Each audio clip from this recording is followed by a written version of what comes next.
A horrifying crash caused by a 16-year-old driver racing down a Southern California freeway at 80 miles per hour. A 47-year-old husband, father, and athlete rendered a quadriplegic. His life forever changed. It'd be easy to blame the accident on the reckless, inexperienced driver.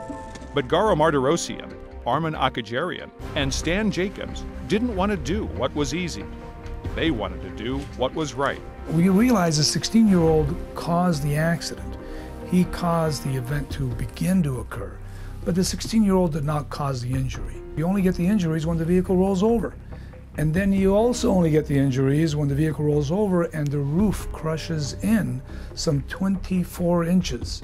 The Land Rover was an unstable vehicle with an unreasonable propensity for rolling over, and that it had a defective roof in that it crushed in situations where it should have maintained its integrity, and that they advertised to the public that they, in essence, had this incredibly steel-caged automobile that people would be totally safe in, when in fact it was an egg crate on wheels.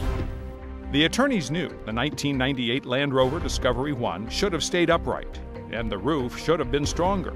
But proving it would take time, diligence, and a great deal of money. They were undaunted.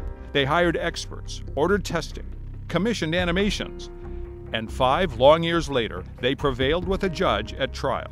He found the Land Rover defendants to be 95% at fault for this accident because they did not build a vehicle that was stable. They did not build a roof that was strong enough to protect Mr. Pannu in this accident. They know what critics might say about this case. It must be the 16-year-old's fault. Why don't you sue him and leave the rest of the world alone? And so the gut reaction is it's just the 16-year-old's fault, and you're just going after a deep pocket by going after the manufacturer of the vehicle. But their answer to that is simple. We know that the subsequent year models, they began to make the vehicles better. It's lawsuits like this that make auto manufacturers and manufacturers in general stop and listen and make changes.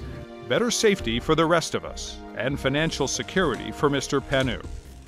That's what we got. We got the fact that he's not dumped onto the taxpayers and doesn't have to get substandard treatment.